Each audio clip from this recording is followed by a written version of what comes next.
Jadi kita mulai dulu kita mulai aja untuk pertemuan hari ini. Kita bahas yang nomor 1A dulu. Kayaknya ini udah pernah kita bahas, saya lupa. Tapi kelihatannya telah pernah saya masukkan ke materi sebelumnya, gitu ya. Ini. Nah, secara umum hal yang perlu kalian pahami itu adalah nih, sebentar. Oke, hal yang perlu kalian pahami itu adalah definisinya. Dan biasanya kalau misalkan kalian sudah terbiasa, hasil IDD-nya itu cukup natural untuk analisis satu. Tidak semua, cuman banyak yang cukup natural dan banyak yang berulang kayak gitu ya. Eh, Ya mungkin saya mau bahas yang ini dulu, meskipun ini bukan limit di Tahingga. Mungkin ya kita bahas yang ini dulu ya. Ya, untuk yang ini, jika L sama dengan nol, buktikan bahwa, nah katanya kalau misalkan ini nol, buktikan bahwa, sebenarnya pertanyaannya ini ya, limit ini sama dengan ini, buktikan bahwa ini juga sama dengan nol. Gitu ya. Nah, cara membuktikannya gimana? Kalau yang kayak gini ini sedikit lebih mudah, karena ya kita tinggal menggunakan apa yang ada di sini. Gitu ya. Nah, kita membuktikan bahwa ini sama dengan nol, berarti kita mulai dengan, ya, kalau kita membuktikan nilai limit, ya kita menggunakan ini. Ya, diambil sembarang, diberikan epsilon 0, gitu ya. Epsilon lebih besar dari 0. Tujuan kita, karena ini hubungannya sama ini, gitu ya. Kita mau milih delta yang bergantung C dan epsilon yang memenuhi bahwa nanti, gitu kan. Kita mau pilih ini yang memenuhi, ya, jika jarak antara X dan C itu kurang dari delta, deltanya kita belum tahu apa, maka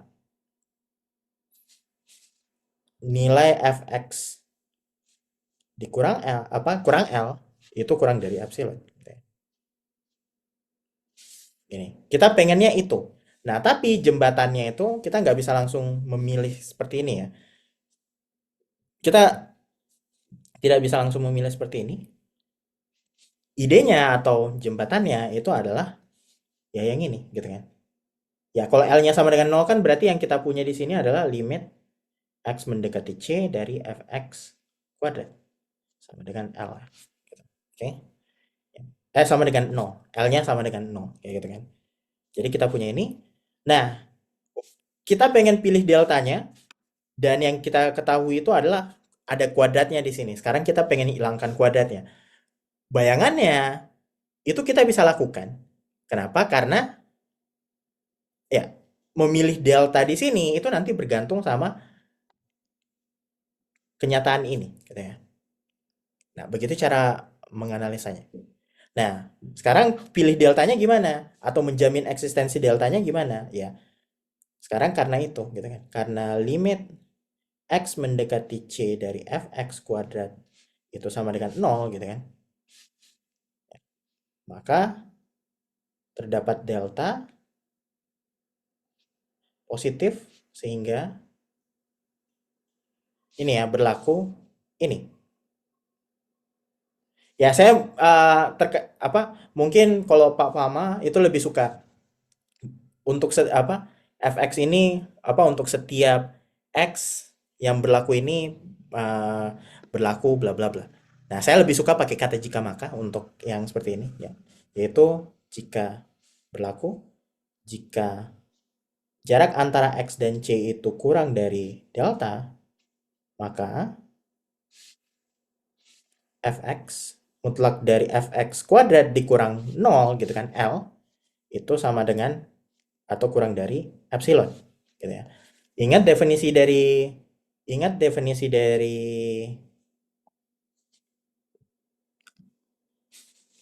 limit limit x mendekati C fx itu sama dengan L hanya jika untuk setiap epsilon positif terdapat delta positif sedemikian sehingga jika X itu berada di dekat C atau ya jaraknya itu kurang dari delta, maka maka kita saja sebenarnya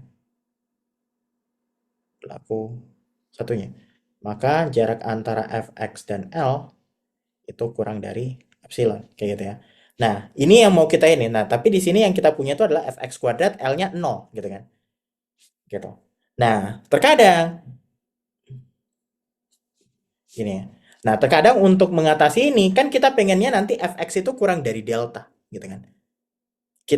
Kurang dari epsilon gitu kan. Karena kita mau buktikan bahwa limit x mendekati c fx itu sama dengan 0. Caranya gimana? Ya, instead of jadi karena itu bergantung eh, berlaku untuk setiap epsilon positif gitu ya. Daripada kita menggunakan epsilon untuk yang ini gitu. Kita pilihnya ini itu tuh epsilon kuadrat gitu ya. Itu boleh gitu ya. Itu boleh dilakukan. Daripada kita menuliskan dia itu ya ini kurang 0 ya. Gitu. Daripada kita menuliskan epsilon, daripada kita milih deltanya gitu. Kita bisa langsung bilang declare oh fx kuadrat ini kurang dari delta kuadrat. Kurang dari epsilon kuadrat. Nanti deltanya ini bergantung epsilon kuadrat dan itu boleh gitu ya. Asalkan bukan kayak gini ya bentuknya. Asalkan bukan nggak ada penjumlahannya gitu. Oke. Jadi ini nggak masalah gitu ya. Jika ini maka ya ini ya yang berakibat. Nah, ini langsung selesai kalau kayak gini gitu kan. Yang berakibat ini kan jadi bentuk kuadrat ya, gini. Nah, kuadratnya bisa dihilangkan karena sama-sama positif. Jadi mutlak fx itu kurang dari epsilon, gitu kan. Ini masih di kalimat yang sama ya, jadi boleh saya langsung ini. Nah, jika jika ini maka ini. Ya udah, selesai kayak gitu. Nah, ini fx kurang 0 ya, tetap gitu. Akibatnya ya, langsung selesai. Limit x mendekati c dari fx itu sama dengan 0. Oke. Ya contohnya. Jadi ininya seperti itu. Ada pertanyaan untuk yang ini? Atau ada yang mau disampaikan? Untuk soal yang nomor 1? Ya, kaitan atau definisi limit sama kontinuan itu hampir sama ya. Jadi ya sangat erat hubungannya. Mungkin kalian juga sudah sadar sendiri. Tapi ya saya ingatkan sekali lagi untuk yang itu. Oke.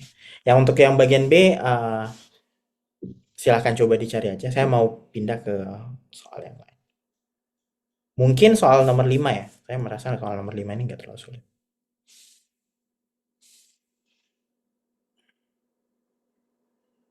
Apakah ada yang mau ditanyakan sebelum saya pindah ke pembahasan soal selanjutnya?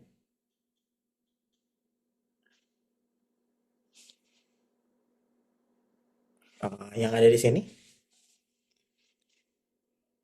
Aza, Shiva atau Tiara, ada yang mau ditanyakan? Oke. Oke. Eh, kita lanjut ya. Nah, sekarang kita pindah ke soal yang ini. Nah, sekarang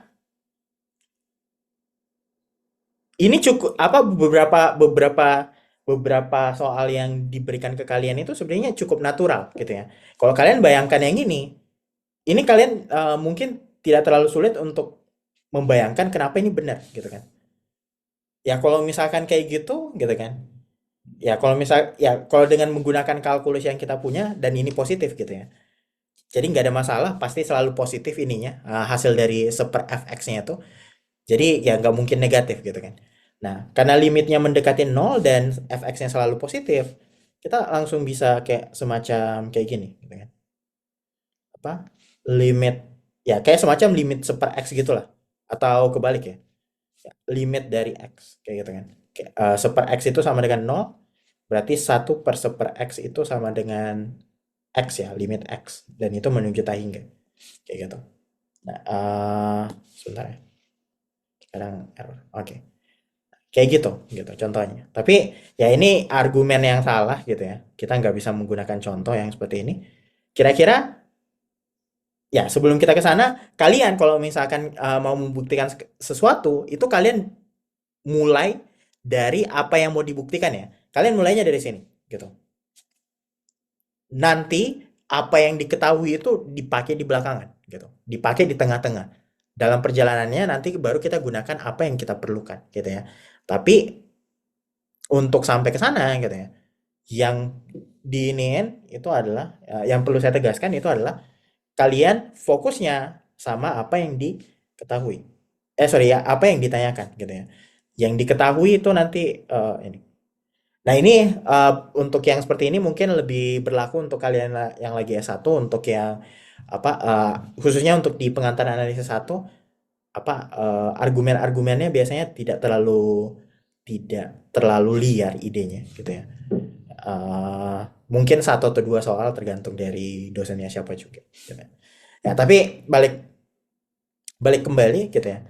Kalian fokus sama apa yang mau dibuktikan. Nah, untuk membuktikan ini gimana gitu.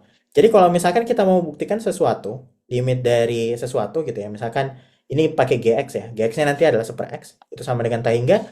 Caranya gimana?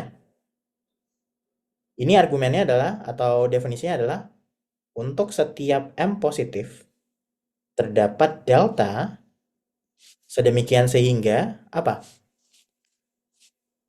Jika X ya jarak antara X dan C itu kurang dari delta, maka nilai dari fx itu lebih besar dari M ya. Oke. Lebih besar sama dengan atau lebih besar juga nggak masalah. Nah, jadi untuk setiap bilangan positif ada nilai fx itu yang lebih besar dari M gitu. Itu sederhananya, tapi adanya itu bukan ada yang beneran ada, tapi ya untuk setiap nilai yang dekat sama X, dekat sama C itu gitu ya. Semakin dekat semakin besar harusnya nilainya kayak gitu ya. Oke.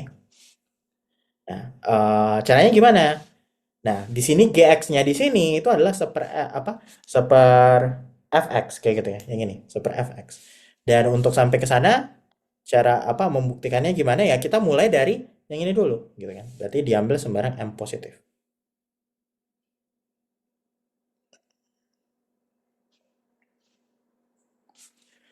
Nah, ya udah, diambil sembarang M positif. Tujuan kita itu adalah membuktikan ini ya. Mendapatkan delta dulu. Dapetin delta itu dari mana kalau misalkan bukan soal yang ya kalau misalkan kita kayak gini kan, kalau misalkan soal yang misalkan X mendekati 2 dari X kuadrat per X min 2 kayak gini. Nah, ini kalau yang kayak gini kalian bisa konstruksi sendiri deltanya itu apa. Kayak gitu. Untuk yang ini misalkan gitu ya. Nah, tapi kalau misalkan soalnya itu seperti yang saya buat gitu kan. Atau ya yang kayak gini gitu. Soalnya itu seperti yang saya buat, pasti kalian tidak bisa membuat konstruksi ininya, konstruksi deltanya itu bergantung sama epsilon langsung kayak gitu. Kayak misalkan kalian tidak bisa declare kalau deltanya itu adalah epsilon per 2 dan seterusnya. Kayak gitu ya. Ya, jadi kalau misalkan soal-soal yang pembuktian seperti ini ya, kalian menggunakan kayak mengenerate deltanya itu dari mana? Dari apa yang diketahui gitu ya. Nah, di situ kalian bisa dapat deltanya, dan deltanya itu belum tentu langsung selesai ya. Mungkin aja nanti deltanya itu dibagi dua atau bagaimana supaya nanti kita bisa dapetin yang diinginkan. Tapi biasanya deltanya itu datangnya dari hal-hal yang diketahui kayak gitu. Oke, nah dari sini makanya untuk mendapatkan suatu delta, bisa munculin suatu delta itu datangnya dari mana? Dari sini gitu ya. Nah, karena limit X mendekati C fx itu sama dengan 0, kira-kira arahnya kemana? Ada yang punya ide? Sebelum saya lanjut, kalian coba pikirkan dulu ya. Ini, bagaimana caranya kita manfaatkan ini, dan jangan lupa, sorry, ini pakai GX ya. Jangan lupa, seper fx-nya ini, ya saya sekarang ganti. Kita mau dapetin ini ya. Seper fx-nya itu lebih besar dari M. Jangan lupa itu. Kira-kira kanal ini caranya gimana?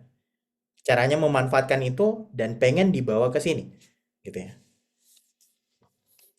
Ya, saya tunggu mungkin sekitar 1-2 menit. Ya, 2-3 menit, coba pikirkan dulu. Eh, sambil ini. Ya, kalau misalkan kalian ada mau ngasih ide silahkan ya, nggak usah malu.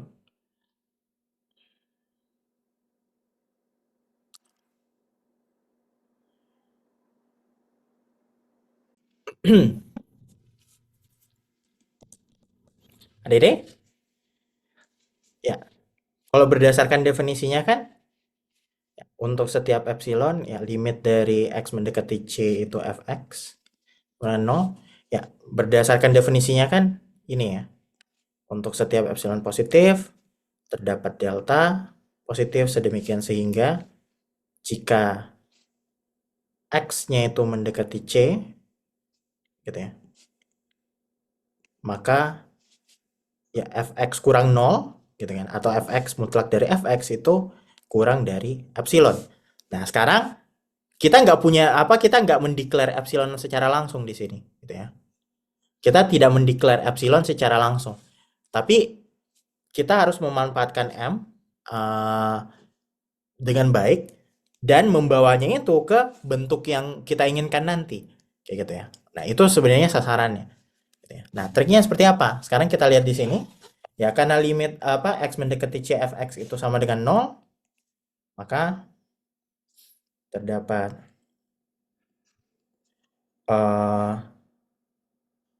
ya, maka terdapat delta positif sedemikian sehingga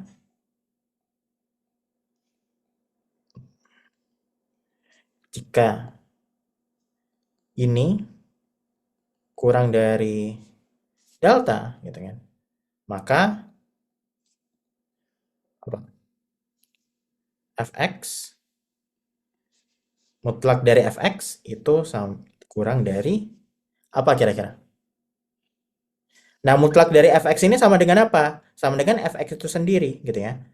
Kenapa? Karena fx-nya positif ya. Jadi ya kita nggak usah khawatir dengan melepaskan mutlaknya karena itu berlaku, gitu ya. Fx itu kurang dari 0, ini sama dengan mutlak dari fx. Dan ini kurang dari, apakah kurang dari m kita inginnya? Kita tulisnya kurang dari m. Perhatikan kita pengennya ini. Ya, so instead of m langsung kita tulis di situ, kita gunakan karena m-nya positif, apalagi yang positif selain dari m itu adalah 1 per m ya. Oke. Itu yang kedua yang positif, gitu ya. 1 per m. Oke. Nah, akibatnya, nah sekarang kalau kalian perhatikan, kalian punya ini, fx kurang dari 1 per m, gitu ya. Nah, berarti hubungan antara m dan 1 per apa, fx dan m itu apa? Kalau misalkan kita balik, apakah kita bisa tukar posisinya? Bisa, karena positif, gitu ya. Ya.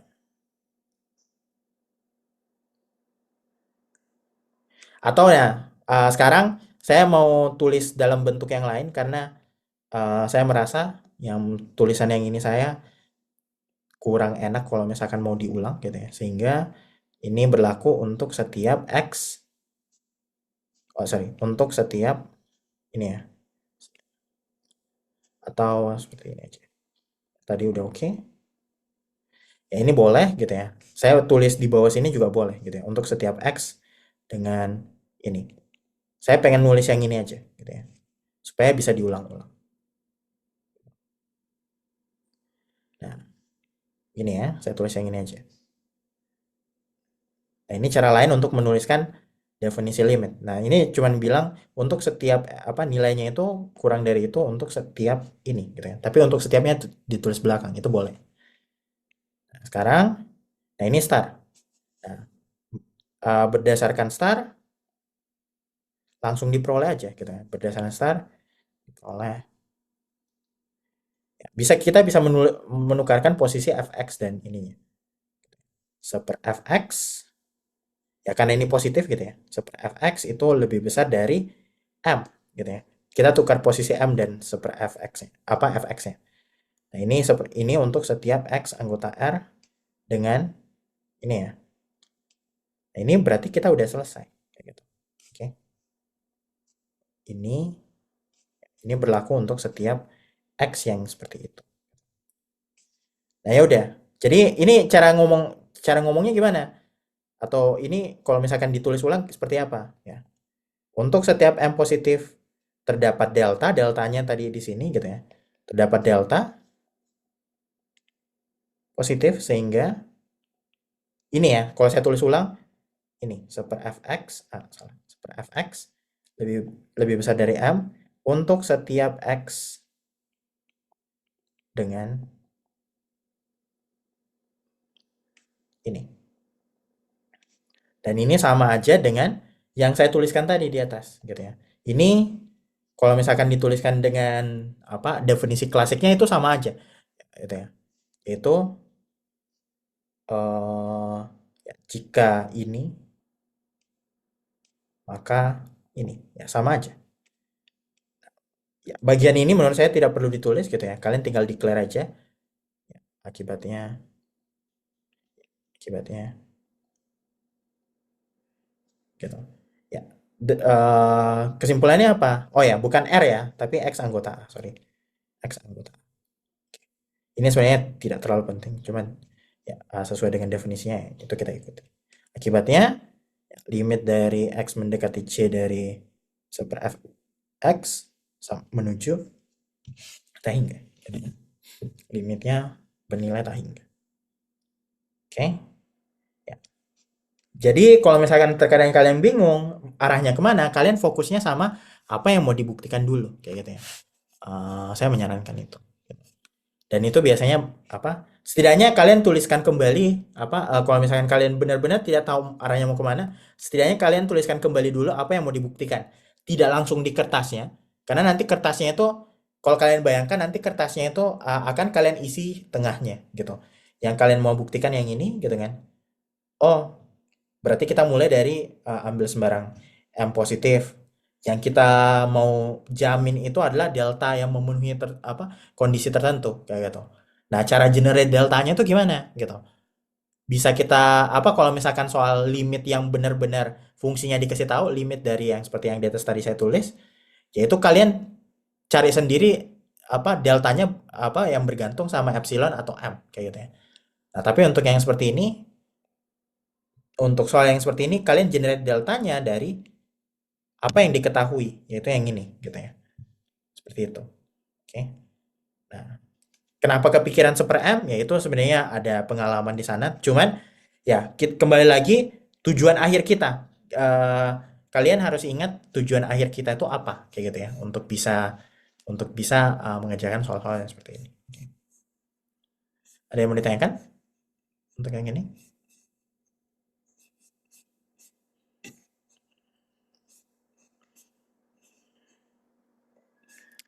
Ada yang mau ditanyakan?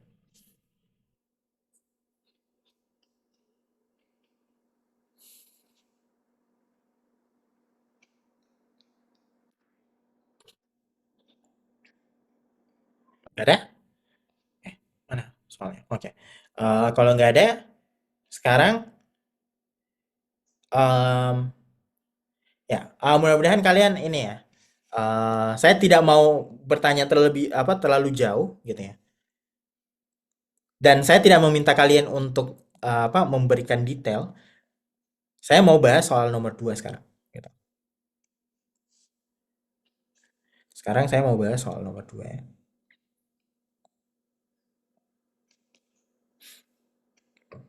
Nah, kira-kira untuk soal nomor 2 ini uh, ide pertamanya seperti apa? Ya, coba kalian pikirkan dulu ya. Kira-kira untuk mendapatkan hal yang membuktikan kalimat ini itu seperti apa? Kalian coba pikirkan dulu ininya. Saya tidak minta apa nanti coba saya uh, pengen nanya kalian gitu ya. Kira-kira langkah pertamanya apa gitu. Saya cuma pengen nanya itu. Sisanya nanti kita bahas bersama saja. Ya, terkadang satu atau dua ini gitu ya. Satu atau dua hmm, terkadang itu idenya itu cukup sederhana dan kalian hanya perlu menambahkan kayak semacam ini tertentu gitu ya. Kalian cuma perlu meyakinkan bahwa kalian tahu apa yang kalian bicarakan, yaitu dengan mengatakan teorema-teorema tertentu kayak gitu. Hal yang paling penting di sini itu adalah domainnya itu berupa interval kayak gitu ya. Gini. Dan selanjutnya ke kontinuannya ini. Gitu.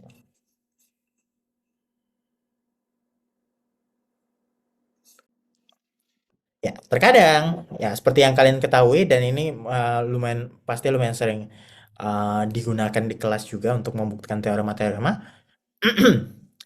Terkadang membuktikan secara langsung itu sulit, gitu ya.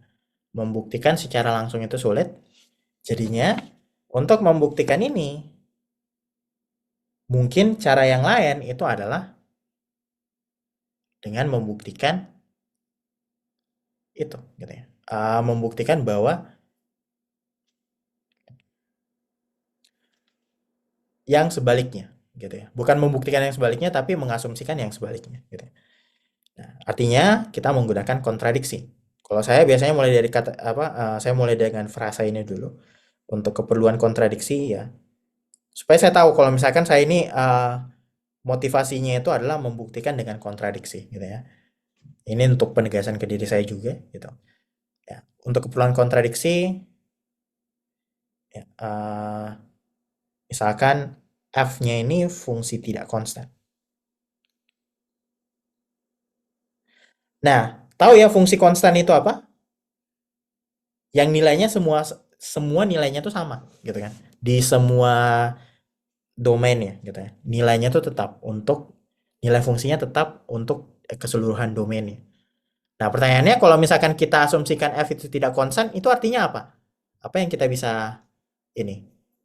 Apa yang kita bisa katakan kalau misalkan fungsi itu tidak konstan? Kalau konstan semua nilainya sama, apa ya? Semua nilainya sama di semua titik di i, tidak konstan itu gimana? Ada yang punya ide?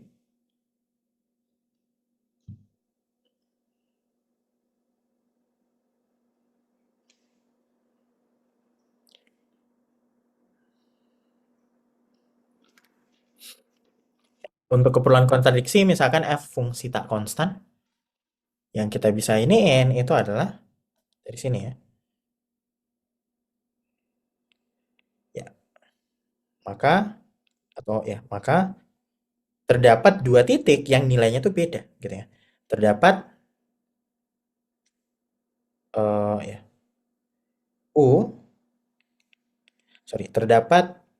x1 x2 anggota i di mana x1 itu tidak sama dengan x2 dan nilai fx1 itu emang beda dengan fx2 gitu ya. Gitu. Nah, terus gimana? Ya, tanpa mengurangi keumuman, misalkan ini ya. Kita nggak peduli yang mana lebih gede karena ini beda, berarti kita bisa ngurutin gitu ya. Tanpa mengurangi keumuman, kita bisa misalkan fx1-nya ini kurang dari fx2. Fx1 kurang dari fx2.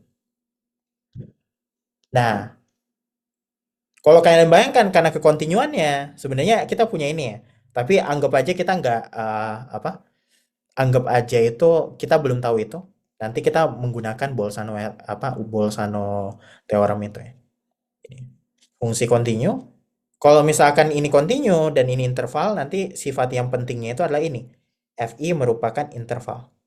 Nah, kalau Fi itu merupakan interval dan udah punya dua titik berbeda, gitu ya. Atau langsung ke sana aja, gitu kan. Ini ya, kayak gini. Nah, karena I interval. Nah, ini udah dibahas di kelas kalian ya. Saya tadi ngecek ininya, PPT-nya. Dan F itu merupakan fungsi kontinu. Fi juga merupakan interval. Fi itu apa? Fi di sini itu adalah ini ya.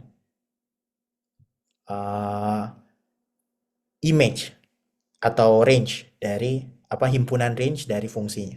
Oke. Fi juga merupakan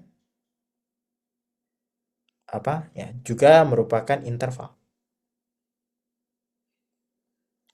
gitu. Nah, kontradiksinya di mana? Interval, kalau misalnya kalian punya ini, kayak contohnya 2 sampai 3 gitu ya. Tidak harus 2 sampai 3 gitu ya. Sekecil-kecil apapun gitu ya. Selisihnya asalkan kita punya ujung-ujung intervalnya beda gitu kan. Itu pasti tak berhingga banyaknya bilangan di antara apa pada interval itu kayak gitu. Nah, padahal kita tadi apa di sini mengatakan bahwa ini tuh berhingga. Nah, kontradiksinya di sana kayak gitu. Oke. Nah, deklarasinya di sini. Nah, karena I itu interval dan F itu apa fungsi kontinu, Fi juga merupakan interval. Ya, oleh karena itu, ya, terus oleh karena fx1 lebih kecil dari fx2, gitu kan, maka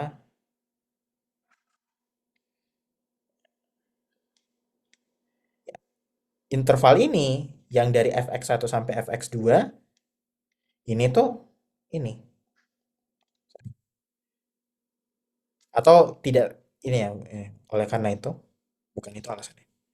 Oleh karena itu nanti kita punya ini ya. Oke. Gitu. Semua bilangan yang di antara fx1 sampai fx2 itu berada pada fi gitu ya. Kenapa? Karena fx1 dan fx2 ini anggota dari ini. Atau mungkin ini ya, karena emphasize di sini. Karena fx1, fx2 itu anggota fi. Kenapa?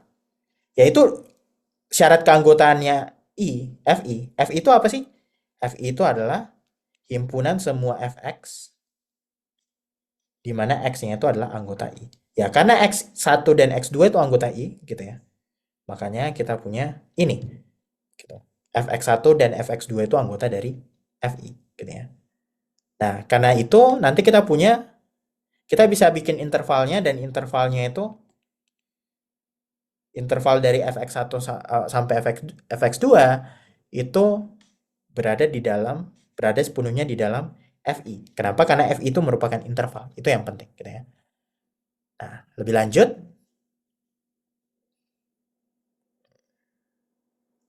karena ini beda gitu kan, fx1 itu lebih kecil dari fx2, maka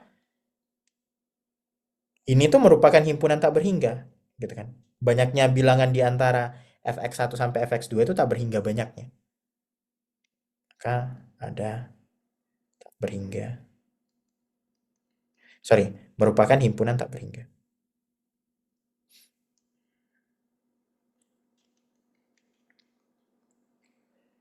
Ya udah, jadi ya karena ini tak berhingga, fi sehingga fi juga tidak berhingga gitu kan.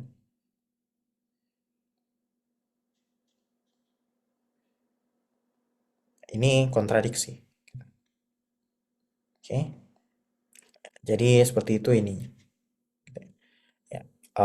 Ini cukup natural asalkan kalian bisa tahu tahu definisi apa kalian tahu mulainya itu dari kontradiksi. Kalau misalnya kalian apa ingin melakukan kalian susah untuk membuktikan sesuatu kayak misalkan fungsi konstan itu susah untuk dibuktikan gitu ya. Ya, akan lebih baik kalau misalkan kita buktikan tak konstan nih gitu. Atau kita mulai dari mengasumsikan bahwa fungsinya itu tidak konstan. Nah, terus nanti yang turun itu apa? Oh, ternyata kalau misalkan tak konstan dengan mengasumsikan bahwa i itu interval dan f-nya itu kontinu, nanti kita bisa buktikan bahwa fi-nya justru tidak berhingga kayak gitu ya. Fi-nya nanti itu justru tidak berhingga. Jadi seperti itu ininya gitu. Nah, sifat yang ini sudah ada di kelas ya. Kalau misalkan i pokoknya i interval dan f continue nanti fi-nya peta domainnya itu akan atau image-nya merupakan himpunan interval atau ya merupakan interval. Itu yang penting. Oke. Nah, sekarang mungkin ya supaya kalian juga ini ada waktu berpikir, kalian coba kerjakan soal nomor 6 A sama B. Gitu ya. Ya, ketika kalian belajar dan misalkan kalian udah merasa ini gitu ya. Yang paling penting di sini tuh adalah kalian nemuin idenya ya. Hal yang kedua paling penting itu adalah kalian bisa sebenarnya menemukan ide di sini tuh apa? Kalian bisa kayak dapat feel-nya gitu. Kira-kira ini arahnya kemana? Nah, setelah tahu arahnya kemana, tugas kedua kalian itu adalah benar-benar menuliskan ide kalian itu, menuangkan ide kalian itu ke dalam bentuk tulisan. Itu yang kedua. Nah, tapi biasanya kalau misalkan kalian udah tahu gitu kan, mau buktikan apa gitu, arahnya kemana, oh ada kata bilangan rasional, terus apa yang perlu diinin, itu tidak terlalu ini. Gitu ya. Sebenarnya tidak terlalu sulit untuk menulis gitu. Nah, kita mau buktikan bahwa ini tuh fx itu bernilai 0 untuk semua x bilangan real. Caranya kira-kira gimana?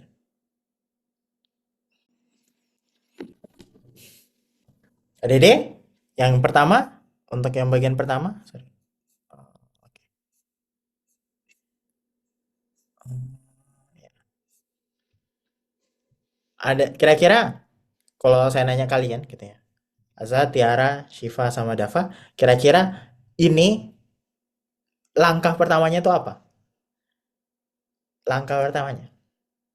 Ya, untuk kalian selalu ingat seperti yang saya tekankan beberapa kali, kalian mulainya dari apa yang mau dibuktikan gitu ya.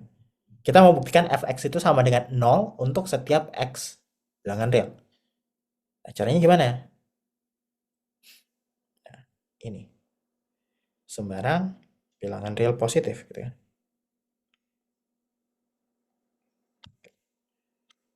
Nah, di sini hal yang penting di sini tuh adalah kekontinuan gitu ya. Nah, ini sifat yang penting yang kalian harusnya udah dikasih tahu sama dikasih dikasih di kelas gitu ya. Itu adalah sifat yang ini. Terkadang untuk membuktikan sesuatu nilai itu sama dengan 0, itu agak sulit kayak gitu ya. Nah, jadi ada satu sifat yang hubungannya sama epsilon delta. Sorry, bukan epsilon delta tapi dengan menggunakan epsilon. Dengan ya, kenapa kita kepikiran epsilon? Karena kita punya ini gitu. Ada kata f continue itu gitu ya. Itu cara menganalisa. Terkadang agak sulit untuk membuktikan nilainya itu sama dengan 0 gitu ya. Secara langsung. Karena ini bukan algebraic tapi ini hubungannya nanti sama kedekatan nilai kayak gitu ya. Maksud saya seperti apa? Nah, dan apa yang saya maksud, jadi kalau misalkan gitu ya, kalau misalkan kita punya bilangan real gitu, diberikan A itu bilangan real gitu. Bilangan real. Bilangan real yang non negatif lebih tepatnya gitu ya. Nah, jika ini berlaku gitu.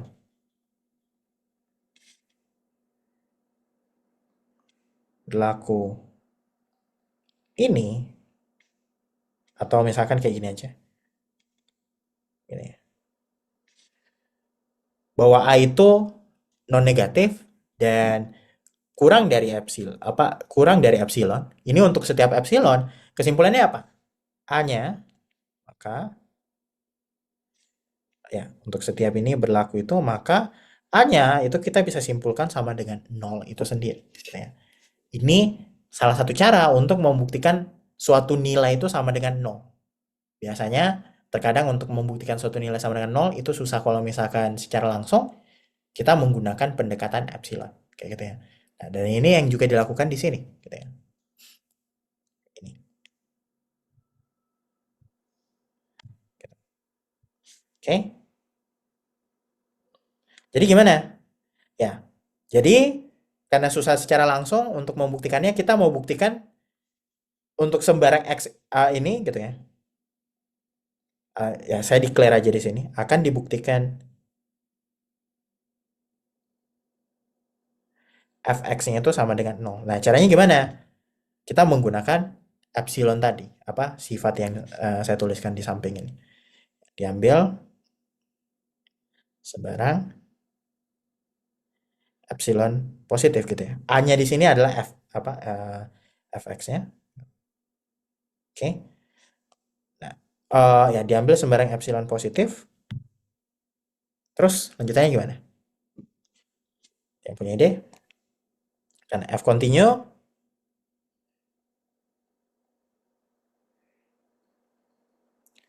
pada R terdapat delta. Supaya nggak apa-apa sih. Terdapat delta supaya kalian juga terbiasa dengan menggunakan variabel lain ya. Terdapat delta positif sedemikian sehingga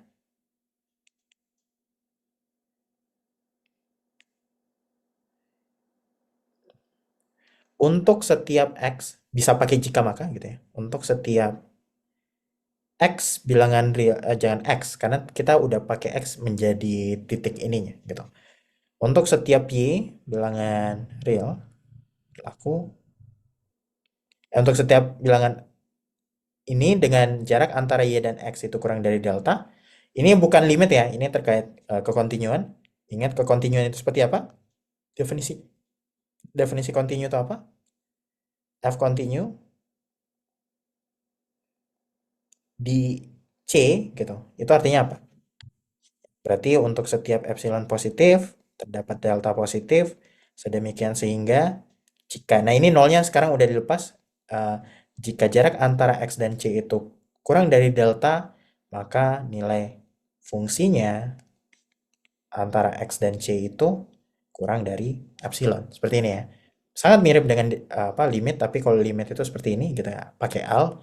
Kalau ya continue itu nanti L-nya itu sama dengan FC kayak gitu ya. Itu ininya. Oke. Jadi ya seperti ini. Oke. Jadi kembali lagi ke apa yang mau saya tekankan di sini. Ya, jadi ya saya cuma mau ngulang definisi aja karena seperti itu gitu kan. Ini untuk setiap ini setiapnya untuk berlaku apa?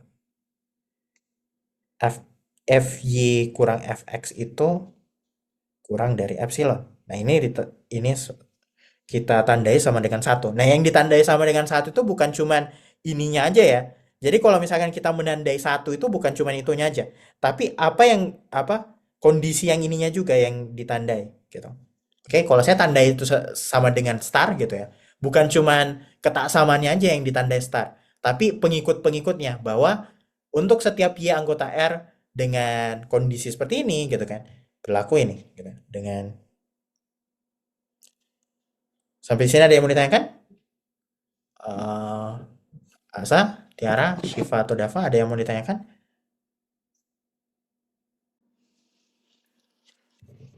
Gak ada ya? Nah, terus oh, sorry. Terus selanjutnya gimana?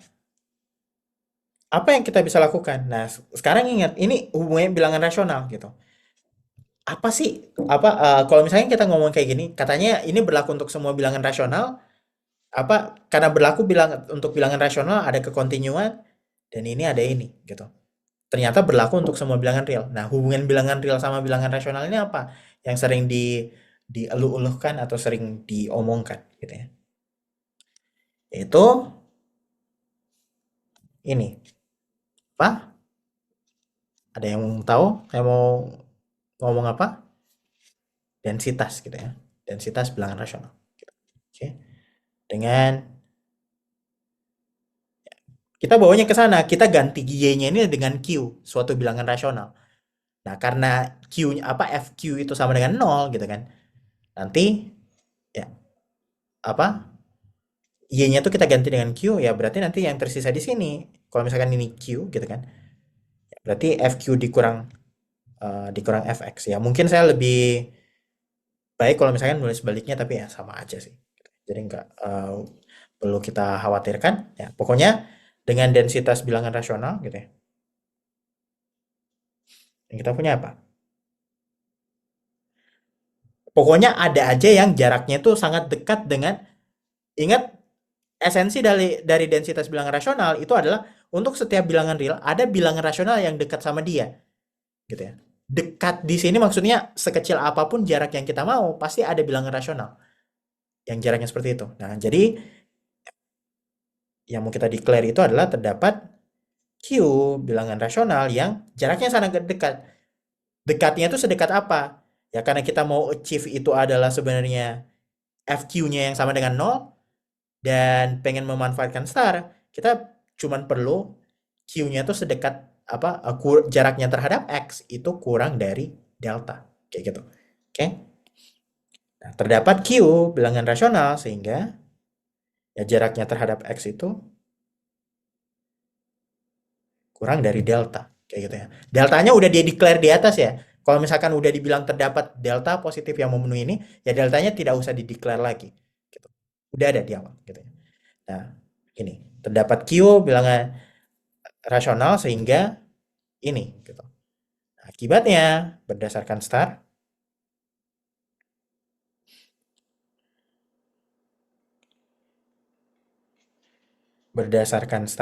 berlaku ya kita ganti Q-nya dengan apa Y-nya dengan Q gitu kan. Berarti kan FQ dikurang Fx. Ini bilangan rasional ya. Ini Q itu bilangan rasional, oke. Okay. Itu kurang dari epsilon dan FQ itu sama dengan 0 berdasarkan syarat apa kondisi di awal gitu ya. Bilangan rasional ya. Saya lebih suka pakai Q untuk rasional gitu ya. Ini untuk semua Q bilangan rasional.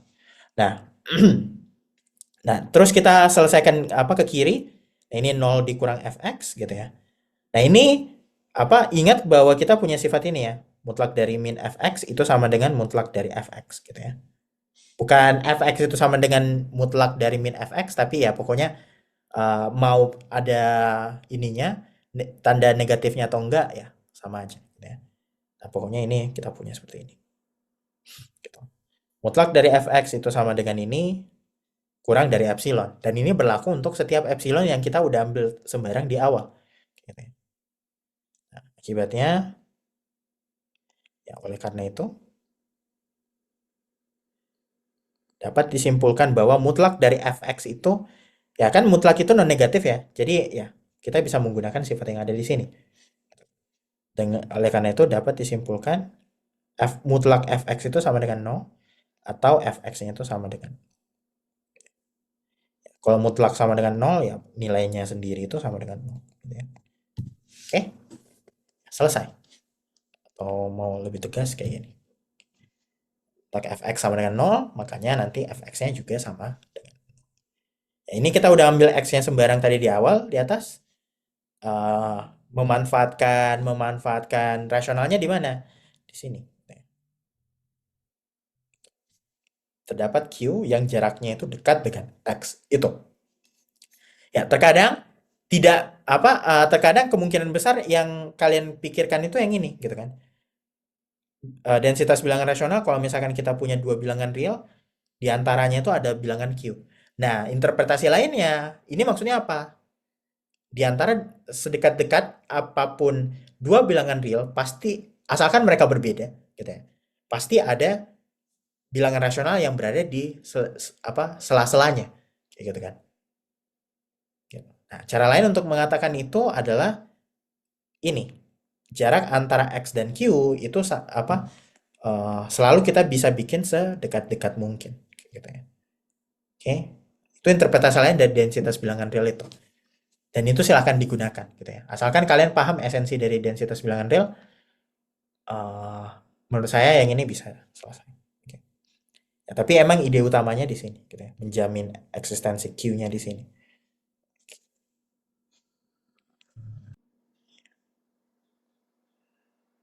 Ya sekali lagi silahkan kalian gunakan yang ini, gitu ya. Gitu. Apa? Jarak ya densitas bilangan rasional yang paling sering digunakan itu yang ini ya. Kalau misalkan kita punya T1 itu kurang dari T2, kita bisa selipkan ini ya. Bilangan real.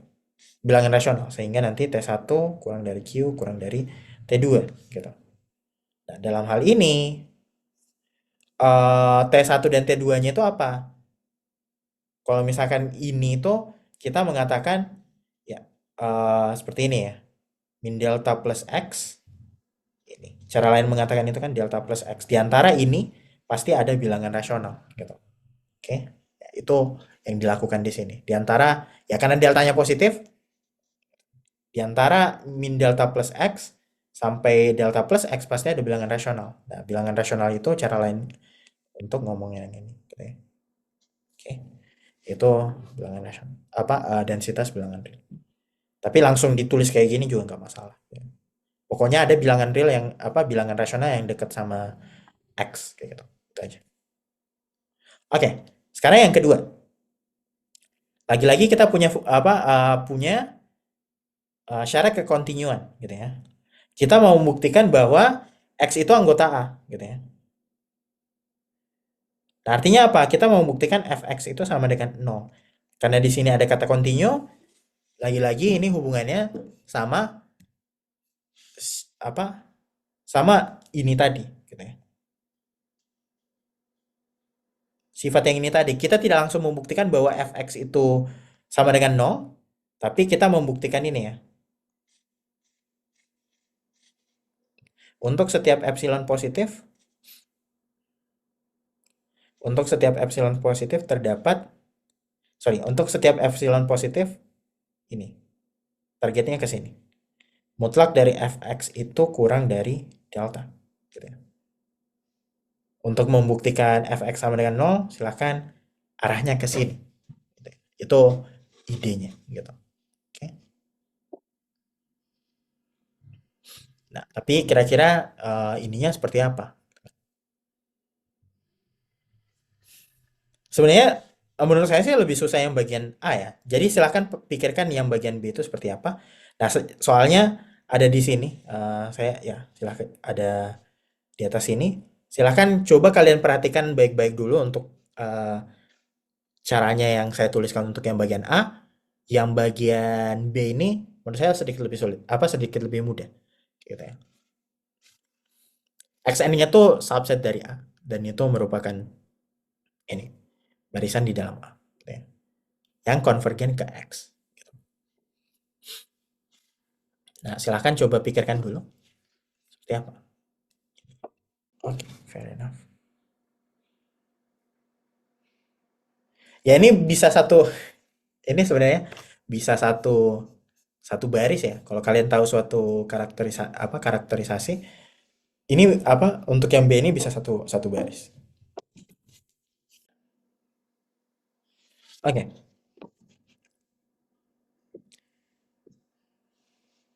Ada yang punya ide? Kalau misalkan kalian tahu cara satu barisnya silahkan ya. Itu ada suatu karakterisasi terkait ini terkait terkait kontinuitas yang kalau misalkan kalian tahu ini satu baris. Lagi-lagi ini satu baris. Ya. Ya. Nah, tapi nanti kita ke sana saya menggunakan dengan cara yang klasik ya, yang mirip dengan yang A. Oke. Okay? Ya.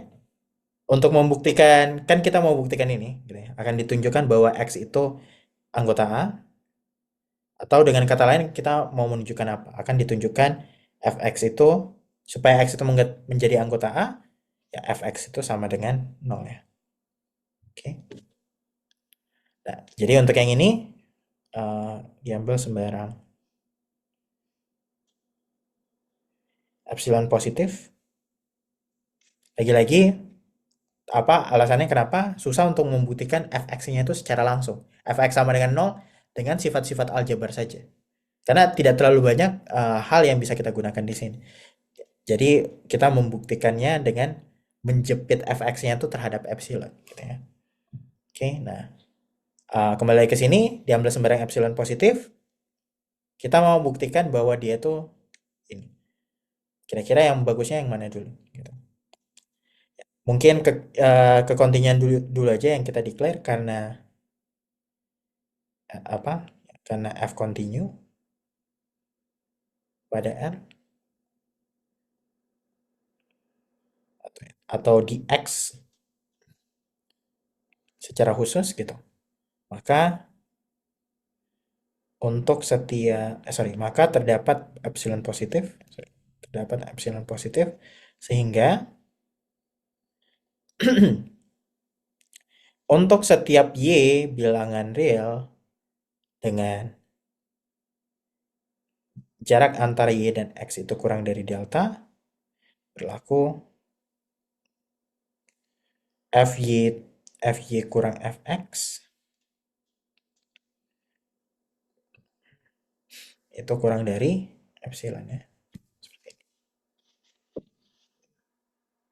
Ini cuman nulis ulang aja gitu. Apa artinya kalau misalkan kita continue. Nah, terus setelah ini gimana? Kita mau ganti y-nya di sini. Nah, sekarang lagi-lagi ya, berdasarkan star gitu ya. Nah, ini kita tandain star. Terus selanjutnya gimana? Berdasarkan apa yang kita punya, gitu ya. Berdasarkan ini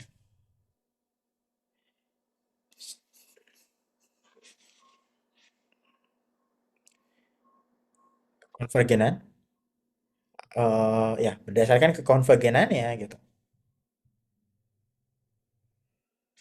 Ini ya. Berdasarkan ini xn itu konvergen ke ini. Atau ya karena xn itu konvergen ke x, xn subset dari A konvergen ke x. Gak usah gini. Xn konvergen ke x, maka apa? Ininya. Ya, kita bisa dapetin xn itu yang dekat dengan ini, gitu ya. Terdapat n besar. Definisi kekonvergenan itu apa? Nah, ini apa? Hal-hal yang seperti ini yang perlu kalian latih, yaitu adalah mengingat definisinya, mengingat definisi kayak gitu kan. Terus mengkoneksikan definisi kekonvergenan dengan apa yang kita punya. Nah, makanya saya lebih suka dengan kata jarak kayak gitu. Daripada mengatakan oh xn y dikurang x kurang dari epsilon berlaku seperti ini. Jarak. Kenapa? Karena kekonvergenan, limit, kontinuan semuanya itu hubungannya sama jarak. Mutlak itu adalah jarak gitu ya. Mutlak selisih itu adalah jarak. Oke. Kalau misalkan kalian bisa memahami itu, konsep-konsep terkait kekonvergenan, limit dan kekontinuan itu tidak terlalu sulit sebenarnya. Tetap susah untuk menulis, tapi untuk memaknai itu sebenarnya tidak sesulit itu. Gitu. Oke. Makanya saya lebih suka menggunakan kata jarak daripada bilang ini, gitu ya. Y kurang membaca mutlak dari Y kurang X itu kurang dari delta. Saya kurang suka itu. Gitu. Karena tidak tidak memberikan makna yang bisa kita bayangkan. Gitu. Sedangkan kalau saya mengatakan jarak itu jauh lebih terasa. Oh, jaraknya dekat maksudnya. Gitu. Jarak antara ininya tuh dekat gitu. Nah, sorry. Kalau ke konvergenan itu kayak gimana? Kalau ke konvergenan, kalau misalkan xn itu konvergen ke x, itu artinya apa? Untuk setiap epsilon, nah epsilonnya tadi kita udah ambil di atas, gitu ya. Terdapat bilangan asli n, gitu ya. Sedemikian sehingga jika n itu lebih besar dari n, maka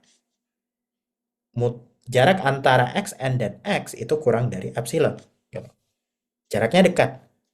Kita bisa nanti ada kayak batasnya sehingga nanti semua n yang lebih besar dari dari n besar ini nilainya itu akan dekat sekali dengan x. Itu maksudnya. Gitu ya. Dekat sekali ini bergantung dengan epsilonnya juga. Gitu ya. Tapi pada dasarnya sama gitu ya. Karena xn mendekati x, maka terdapat n anggota n sendiri. Sehingga, nah ini berlaku untuk semua n. Tapi sebenarnya kita nggak mau, kita sebenarnya nggak perlu untuk semua n yang lebih besar dari n. Secara spesifik, n-nya itu sendiri aja, n besarnya. Atau saya bilang aja n0 gitu ya. Maka terdapat n0 sehingga jaraknya terhadap delta itu ini. Gitu ya. Maka sehingga xn itu kurang dari delta. Gitu. xn0 dikurang x itu kurang dari delta. Itu aja yang cukup gitu. Kenapa? Karena fxn0 pun anggota dari A gitu kan. Gitu. Xn n0 kan ini anggota dari barisannya, makanya anggota dari A itu sendiri. Dan keanggotaan dari A itu apa? Fx itu jadinya sama dengan 0. Kayak gitu kan. Sorry, fxn0. Gitu. Atau kalau misalkan kalian tidak tidak suka dengan ini sehingga ya saya tulis ini gini. Sehingga ya, untuk setiap n yang lebih besar dari n0 berlaku ini. Ini ya. Kalau misalnya kalian nggak suka kayak gini, nah ini kan berlaku untuk setiap atau ya setiap n yang lebih besar sama dengan n0, termasuk n0 itu sendiri, gitu kan? Kan semua n yang lebih besar sama dengan n0, termasuk n0 itu sendiri. N yang sama dengan n0 itu masih masuk, gitu ya. Ya. Berlaku ini secara khusus xn besar 0, n besar 0 dikurang dengan x. Ya, jarak antara xn0 dan x itu kurang dari delta. Nah, karena itu kurang dari delta kenapa? Ya nanti nilai ini tuh kurang dari nilai fungsinya di kedua titik itu akan kurang dari epsilon, gitu ya. Seperti itu. Jadinya fxn0 dikurang dari fx itu akan kurang dari epsilon, ya. Ini ya, berdasarkan sekarang saya ini ya, berdasarkan 1 berlaku itu tadi. Ini kurang dari ya. Terus yang ini berapa? Gitu ya. Atau kayak gini ya. Ya, ya, terus mengingat karena saya tambahkan aja kenapa itu nilainya 0, mengingat karena xn0 itu anggota A, ya, dan lebih lanjut berdasarkan 1 gitu kan.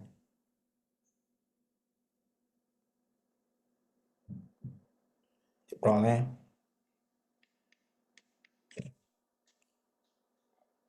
star ya. Diperoleh ya, nilai dari fxn0 itu jadinya 0 gitu kan. Nah, ini yang tadi yang saya mau katakan. Nah, ini sama dengan yang tadi. Oke. Ini kurang dari epsilon. Nah, akibatnya sama dengan tadi argumennya fx itu dengan 0. Oke. Itu ini. Atau dengan kata lain, x-nya anggota dari A. Ada pertanyaan sampai sini? Buat Asa, Tiara, atau Shiva? Kita bahas berapa soal ya? Mudah-mudahan cukup ya. 1, 2, 3, 4, 5 ya. Lumayan sih. Ada yang mau ditanyakan? Ya, mungkin saya mau ngasih ini gitu ya. Ya, salah satu hal yang di kalian pasti udah bahas itu adalah karakteristik lain dari kekontinuitas. Jadi, salah satu sifat kekontinuan yang penting itu adalah ini ya. F continue di C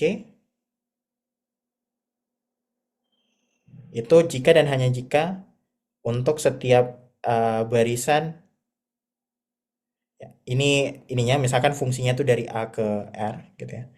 Nah, itu continue di C jika untuk setiap barisan yang berada di dalam A dengan ini xn itu menuju ke C berlaku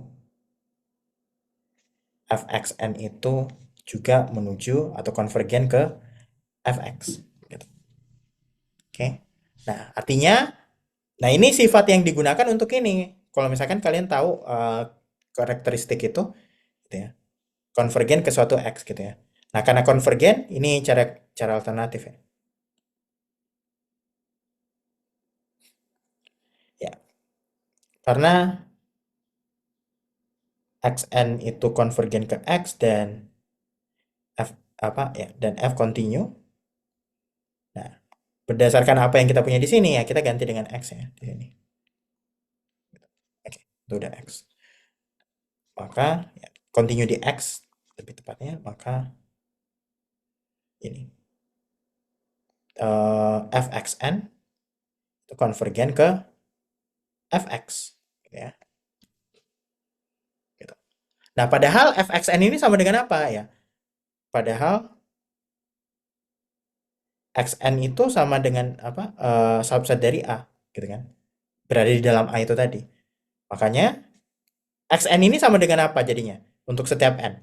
Maka ya barisan xn itu adalah sebenarnya adalah barisan yang isinya tuh semuanya nol semua, gitu kan? Bukan xn ya, sorry ya, tapi fxn ya, gitu. Barisan fxn ini semuanya nol semua, gitu kan? Nah, barisan nol itu konvergen kemana? Ke nol, gitu ya. Ya. Akibatnya berimplikasi harusnya fxn ini konvergen ke nol, gitu. Ya, dengan ketunggalan nilai limit gitu, dengan ketunggalan limit selesai. Diperoleh fx-nya itu haruslah 0. Oke. Ya. Ini kalau misalkan apa apa suatu barisan itu menuju A dan menuju B atau konvergen ke A dan ke B, ya berdasarkan ketunggalan mereka haruslah sama, gitu ya. Dengan ketunggalan limit diperoleh fx-nya itu sama dengan 0. Oke.